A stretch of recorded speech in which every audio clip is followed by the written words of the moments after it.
Para un hombre llamado Henri Dunant, ese evento que cambió su vida fue presenciar la batalla de Solferino en el norte de Italia. Aquella batalla tuvo lugar en el año 1859 y fue una batalla crucial para la unidad italiana. Se enfrentaron por un lado el ejército austríaco y por otro lado un ejército formado por las tropas de Francia y de Cerdeña. Las pérdidas en aquella batalla y el saldo de aquella batalla fue terrible. Los austríacos, el ejército austríaco, perdió 2.492 soldados y 12.512 fueron heridos en el campo, en la batalla. Por otro lado, el ejército formado por Francia y Cerdeña contó 3.000 muertos y 10.807 heridos. Pero fue la agonía y el sufrimiento, el trato inhumano que recibieron los heridos de ambos bandos, lo que conmovió profundamente a este hombre llamado Henri Dunant. Cuando él volvió a su Ginebra natal, la ciudad en Suiza, él escribió un manifiesto que se conoce con el nombre de Recuerdo de Solferino. Y en ese manifiesto, en ese documento, él escribió: los ejércitos pisotearon a cientos de heridos, los jinetes pisotearon a cientos de heridos de ambos lados. Las herraduras de los caballos aplastaron a muertos y a moribundos. Y eso conmovió profundamente a este hombre, Henri Dunant. Y desde aquel entonces, él se lanzó en una campaña de sensibilización de los gobiernos y de la sociedad acerca de los sufrimientos de los heridos en las guerras, el trato humanitario que debían recibir sin importar en qué bando estuvieran. Y ese esfuerzo, ¿verdad? Ese interés, ese empuje de Henri Dunant dio como primer fruto la formación de las sociedades de socorros a los heridos, que luego cristalizó en la Cruz Roja Internacional en el año 1863. Por esa razón, el Día Mundial de la Cruz Roja se celebra mañana, el 8 de mayo, que es el día del nacimiento de este hombre, Henri Dunant. Y aquel evento conmovió profundamente, marcó profundamente la vida de este hombre. Hubo un evento así también en la vida de un joven llamado Adoniram Judson. Adoniram Judson nació en el año 1788 en el hogar de un pastor. Pero a pesar de eso, Adoniram se alejó de la verdad siendo un hombre joven. Dice la historia, la biografía, que él ingresó en la universidad en el tiempo en que las ideas humanistas originadas en Francia comenzaron a hacer pie y a ganar terreno en los Estados Unidos. En la universidad, él fue arrastrado al ateísmo, algo que le ocultó a sus padres por mucho tiempo. Pero finalmente, el 9 de junio de 1818, al cumplir 20 años, él le anunció a sus padres que había abandonado la fe en la que fue criado, rompiéndoles así el corazón. Al mismo tiempo les anunció que se iría a Nueva York para dedicarse a escribir obras de teatro. Al poco tiempo de establecerse ahí en Nueva York, él hizo un viaje a una zona cercana y se alojó en la posada de ese lugar por una noche, ¿verdad? La única habitación disponible que había en esa posada fue una al lado de la que ocupaba un moribundo. El dueño de la posada, cuando lo contrató o aceptó el trato de Adoniram para quedarse allí, se disculpó de antemano con él y le dijo: mire, no creo que esta sea una noche tranquila. No creo que podamos, ni usted ni nadie, descansar. Y esa noche realmente Adoniram no pudo pegar un ojo. Las quejas y los lamentos, los gemidos del moribundo no lo dejaron dormir. Estaba en la habitación contigua a la suya. Al escucharlo se inquietaba Adoniram, preguntándose si aquel hombre estaría preparado para morir.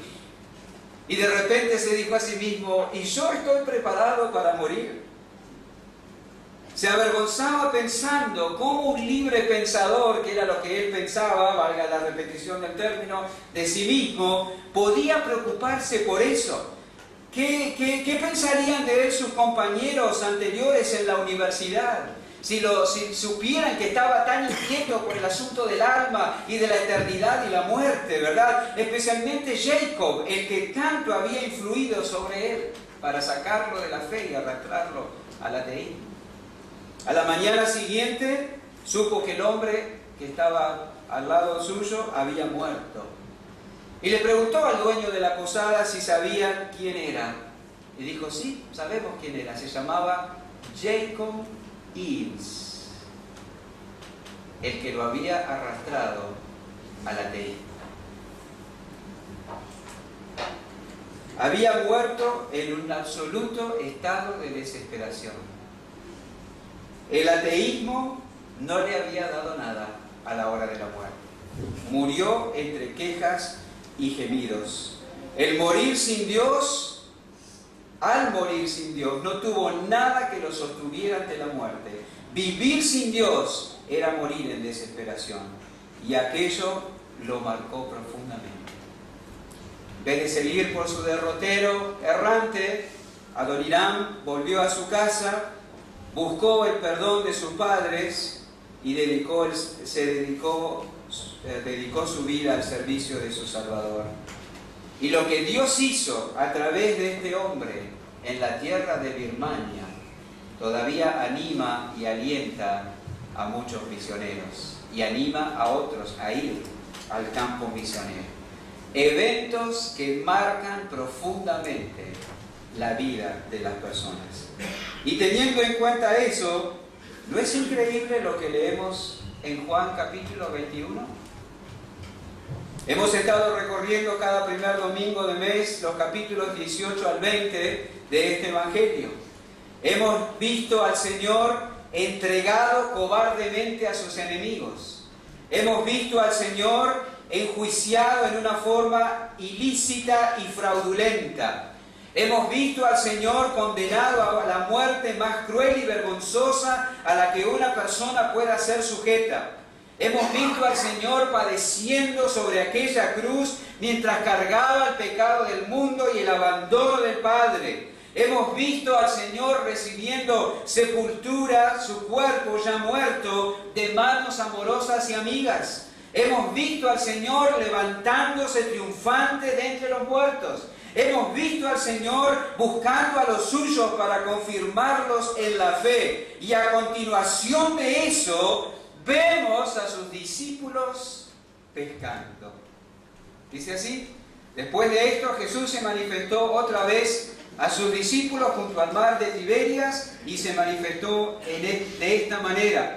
Estaban juntos Simón Pedro, Tomás llamado el Dídimo, Natanael el de Caná de Galilea, los hijos de Zebedeo y otros dos de sus discípulos. Simón Pedro les dijo: voy a pescar.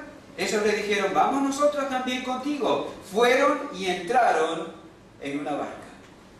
Hermanos, lo que tenemos aquí es a los discípulos volviendo a su antigua ocupación. Y nos debe mover a pensar: ¿acaso no los habían llamado o no los había llamado Jesús a dejar las redes y seguirlo? ¿No los había llamado Jesús a dejar de ser pescadores de peces para llegar a ser pescadores de hombres, atrayendo a los hombres hacia Él?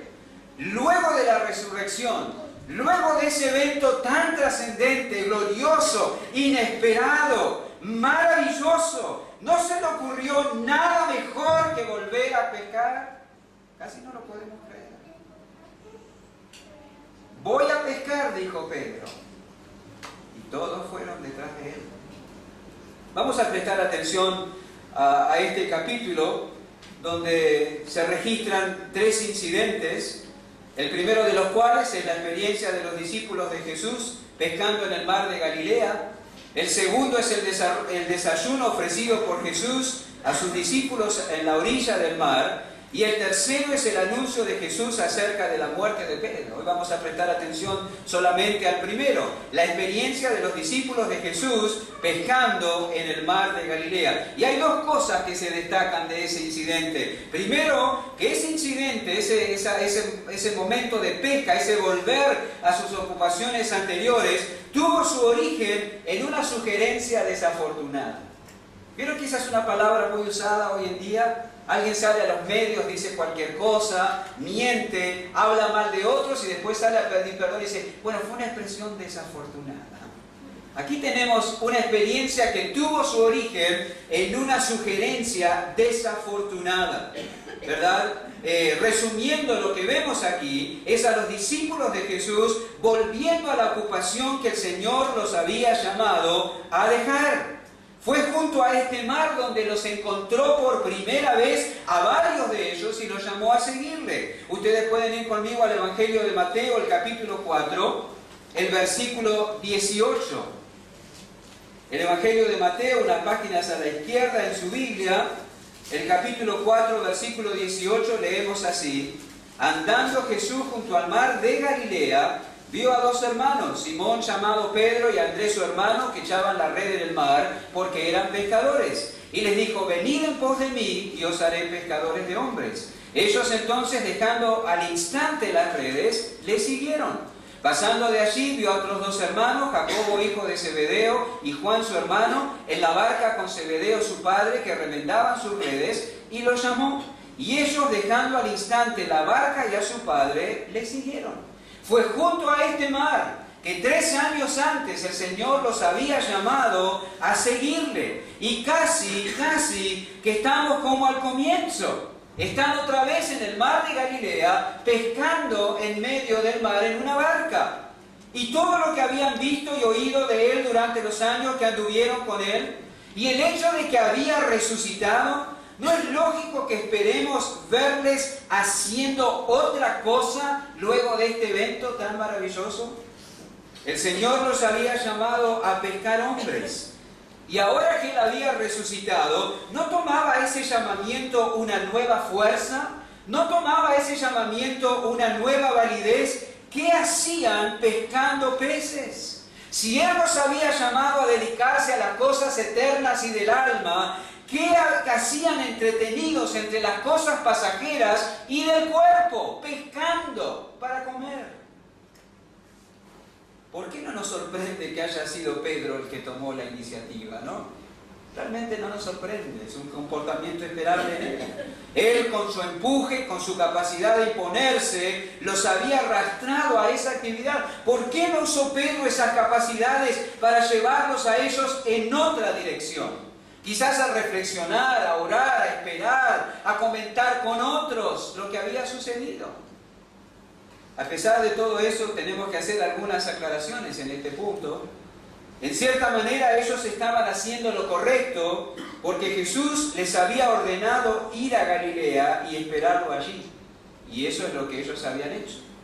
Pero no hay nada que indique que tuvieran permiso o necesidad de volver a sus antiguas ocupaciones. No estaban haciendo nada malo y no estaban en el lugar donde no debían. Estaban en el lugar correcto, pero estaban entretenidos en lo equivocado. Esa es la cuestión. Es probable que al ver el mar, al sentir el olor del mar, el viento marino golpeando sus rostros, las barcas en la orilla, las redes tendidas al sol, los operarios reparándolas, las canastas, los pescadores en sus faenas, es probable que se despertara una cierta nostalgia en Pedro. Esto de esperar no va conmigo, vamos a pescar. No puedo estar sin hacer nada, vamos a pescar. Y así arrastró a otros. No les condenamos por pescar, solo nos preguntamos si era lo oportuno a la luz de lo que había sucedido recientemente. Si era lo oportuno a la luz de que el Salvador se había levantado de entre los muertos. Cuidado con la nostalgia, cuidado. En Uruguay se celebra cada 24 de agosto la Noche de la Nostalgia. Y se organizan fiestas donde se escucha y se baila música de otros años. extrañando, dando lugar a lo que se llama la lembranza, el recuerdo, la nostalgia. En otras palabras, es una noche para mirar atrás y para extrañar. Quizás algo así invadió a Pedro. De pronto comenzó a extrañar lo que hacía antes de conocer y seguir a Cristo. Y eso resulta realmente muy peligroso. Muy peligroso. Es peligroso extrañar o lamentarnos por lo que hemos tenido que abandonar por seguir a Cristo y querer volver allá. Eso es muy peligroso. Los israelitas, extrañaron la dieta de Egipto, lo variada que era, los ajos, los puerros, las cebollas. No hay duda que era variada, pero era olorosa, ¿verdad? Fastidiados del maná, lo mismo que comían todos los días. Extrañaron la dieta variada de Egipto, pero olvidaron la esclavitud que soportaban allí cuando tenían esa dieta a su alcance. Pedro quizá extrañó un poco su antigua vida, olvidando lo aburrida y lo intrascendente que había sido esa vida, hasta que Jesús lo llamó a dejar las redes y seguirlo. Tenemos que tener cuidado con esa sensación. Hay música especialmente diseñada para producir nostalgia en el corazón. Nos hace bajar la guardia y de pronto nos encontramos hipotecando nuestro bienestar y nuestra utilidad espiritual. Tenemos que tener cuidado. Y mucho cuidado con contagiar a otros con una disposición así. Mucho cuidado. Podemos ejercer una mala influencia sobre los débiles. Lamentablemente, quisiéramos que fuera así, no será la última vez que veamos a Pedro ejercer una influencia dudosa sobre otras personas. En la carta que Pablo escribió a los Gálatas se habla de otra ocasión así. Gálatas capítulo 2, versículos 11 al 14. La carta de Pablo a los Gálatas, el capítulo 2, los versículos 11 al 14, dice así la palabra de Dios: pero cuando Pedro vino a Antioquía, le resistí cara a cara porque era de condenar. Pues antes que viniesen algunos de parte de Jacobo, comía con los gentiles. Pero después que vinieron, se retraía y se apartaba porque tenía miedo de los de la circuncisión. Y en su simulación participaban también los otros judíos, de tal manera que aún Bernabé fue también arrastrado por la hipocresía de ellos. Pero cuando vi que no andaban rectamente conforme a la verdad del Evangelio, dije a Pedro delante de todos: si tú siendo judío vives como los gentiles y no como judío, ¿por qué obligas a los gentiles a judaizar? Qué acusación seria la de Pablo contra Pedro.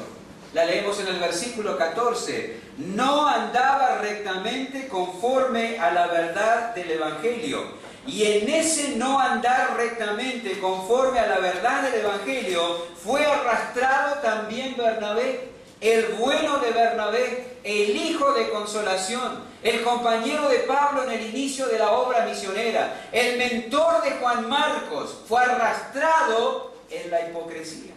Oh, si tendremos que tener cuidado. Si tendremos que tener cuidado.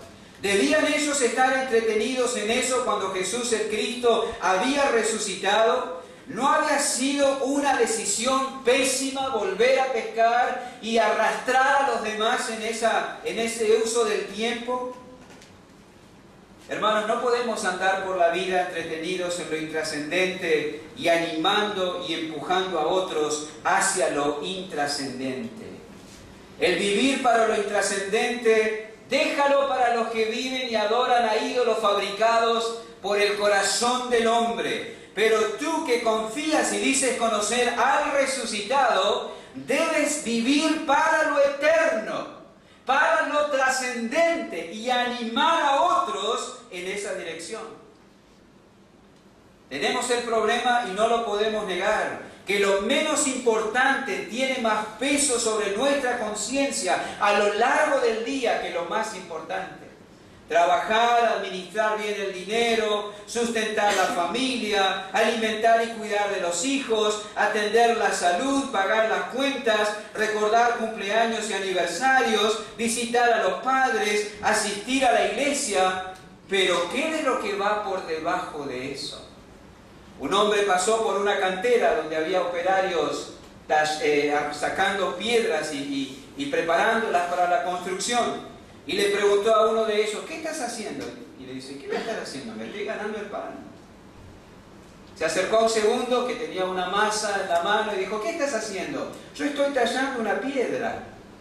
Se acercó al tercero y le preguntó, ¿qué estás haciendo? Y se le iluminó el rostro y dijo, estamos edificando una catedral. Porque ese era el destino de las piedras. 3 hombres, el mismo trabajo, una visión totalmente diferente. Tú no pierdas de vista que por encima de la ocupación diaria hay otras cosas importantes, más importantes a las que tienes que prestar atención. No te olvides que estás reflejando la gloria de Cristo en tu vida, en tu familia, en tu barrio y en tu trabajo. No te olvides que mientras te dedicas a la ocupación diaria, normal, aburrida, rutinaria o la que te haya tocado, estás modelando la conducta y los modales de tu Salvador delante de todos. Estás reflejando la relación que existe entre Cristo y la iglesia, ¿verdad? Cuando te conduces adecuadamente en tu matrimonio. Estás formando esposos y esposas que darán un carácter firme a nuestras familias años posteriores y quizá preparando pastores, misioneros u obreros en tus hijos. Estás contribuyendo al progreso del Evangelio y a la edificación de la iglesia de Cristo en la tierra. Eso es lo importante. Lo demás es trascendente y intrascendente, es pasajero, pero por debajo de eso están esas otras responsabilidades que no pesan en nuestra conciencia todos los días,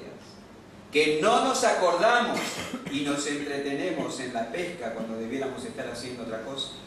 Eso es lo importante, no lo debemos perder de vista. Atiende bien lo diario, pero no olvides lo que trasciende. Generalmente estas cosas no son las que más pesan en la conciencia.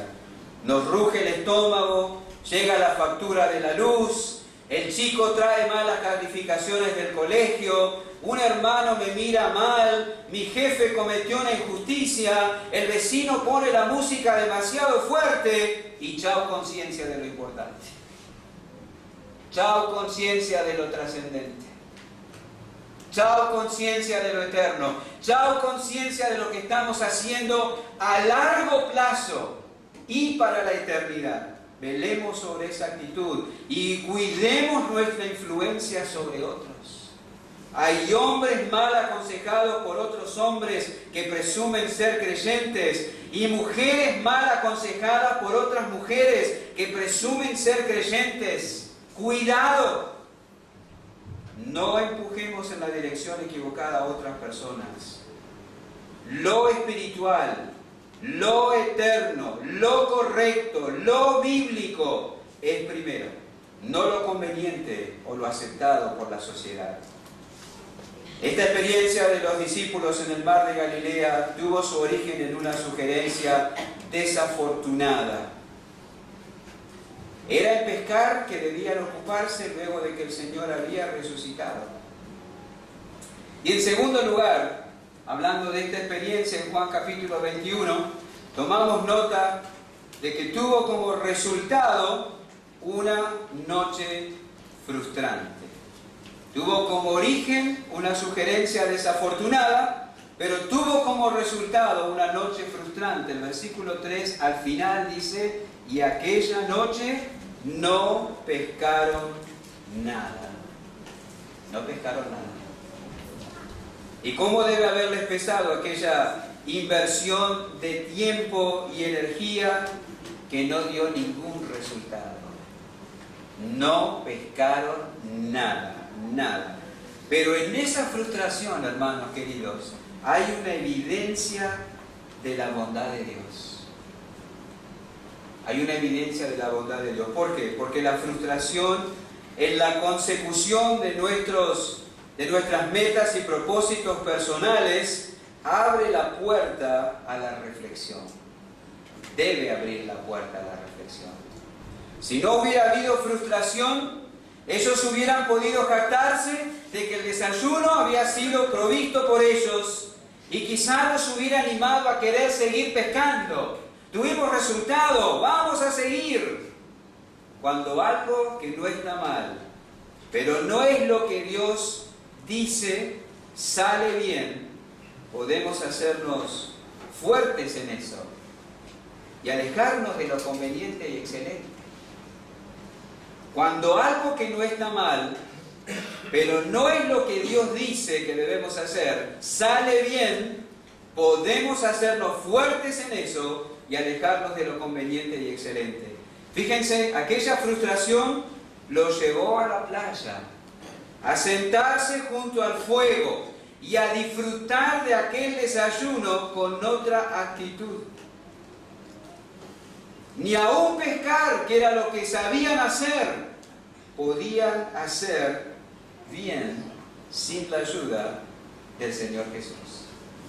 Ni aún pescar, que era lo que sabían hacer bien, podían hacerlo bien sin la ayuda del Señor Jesús. Tenían que entenderlo. No era pescando en la barca, en el medio del mar, tirando las redes ellos solos, donde debían estar.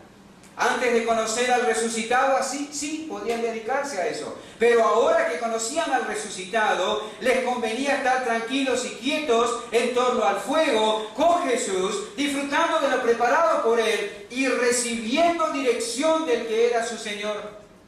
Eso les convenía. La resurrección cambiaba todo. Su vida debía tener un antes y un después de aquello. Ya no había lugar para seguir sugerencias desafortunadas. Lo que debían seguir siempre y en todo momento era la dirección del Señor Jesucristo. ¿Quién dicta el rumbo de tu vida? ¿Tu propio corazón? ¿Tus propios pensamientos? La Biblia dice que el que confía en su propio corazón es necio. Es necio, dice la Biblia. Rinde tu corazón a Cristo. No solo te salvará, también te guiará y aquí y ahora para que vivas una vida provechosa y fructífera para su gloria. Qué maravilloso efecto tuvo aquella frustración. Sacó los ojos de los discípulos de sí mismos y los volvió a colocar donde nunca los debían haber sacado, en el Señor Jesucristo. La frustración vino por intentar desconocer lo que había sucedido. ¿Qué experiencia? La de los discípulos pescando junto al mar de Galilea. Una experiencia que tuvo su origen en una sugerencia desafortunada y que tuvo como resultado una noche frustrante. Dos cosas podemos aprender de esto. En primer lugar, no debemos entrar en cualquier actividad por el solo hecho de que parezca que no es mala. No debemos introducirnos, ni participar, ni entrar en una actividad por el solo hecho de que no sea mala, o que parezca que no es mala. Ah, pero no es malo lo que yo quiero hacer. Pero ese no es valor, no es criterio adecuado ni suficiente. No había nada de malo en pescar, pero no fue algo que el Señor les había ordenado. Tenemos que tener cuidado. Puede que algo parezca que no es malo, o suene, o sea realmente no necesariamente malo, pero no es lo que dispone el Señor para este momento en mi vida. Muchas veces preguntamos esto. ¿Qué te parece que haga esto? ¿Qué te parece si hago esto? ¿Qué te parece si hago aquello? Bueno, esa no es la pregunta correcta. La pregunta correcta es, ¿quiere el Señor que me ocupe de esto en este momento de mi vida? Esa es la pregunta correcta. Porque hay muchas cosas que no son malas en sí, pero no es lo que el Señor ha dispuesto para nosotros en este momento. Y en segundo lugar, sí debemos sacar abundante provecho de las experiencias que resultan en frustración. Debemos sacar abundante provecho de esas experiencias que resultan en frustración. Si el Señor nos permite siempre alcanzar lo que anhelamos, nos vamos a hacer demasiado fuertes en nosotros mismos, y realmente nosotros debemos ser fuertes en Él. Fuertes en Él. Así que cuando experimentes frustración, probablemente el Señor está buscando que saques los ojos de ti, de tu potencial, de tus proyectos, de tus habilidades y los pongas en Él. Lamentablemente, en muchas oportunidades, no son las debilidades las que alejan a las almas de Dios, sino sus fortalezas, aquellas cosas en que está bien. ¿Era lo mejor pescar después de haber resucitado el Señor? Seguramente no. Por eso resultó en frustración. Si no estás dedicado a hacer lo que es conveniente de acuerdo a la dirección del Señor, también al final resultará en frustración. Andemos con cuidado. Oremos. Padre, gracias te damos por permitirnos considerar esta porción de la Escritura. No debemos apresurarnos a condenar a estos hombres porque nosotros somos iguales que ellos. Olvidamos muy fácilmente lo eterno y lo trascendente, lo importante y lo que pesa realmente para la eternidad. Y nos entretenemos y nos enredamos en lo que no es tan importante, que es pasajero, que no permanece para siempre. Ayúdanos a evaluar bien y en medio de las cosas de todos los días, ocuparnos, interesarnos y prestar atención a lo que realmente importa. Gracias porque Jesús murió, fue sepultado y resucitó. Es nuestro Salvador, vive en nuestro corazón, prepara un lugar para nosotros, intercede a nuestro favor, es nuestro abogado y vendrá por nosotros un día. Ayúdanos a vivir a la luz de esta verdad. En el nombre de Jesús. Amén.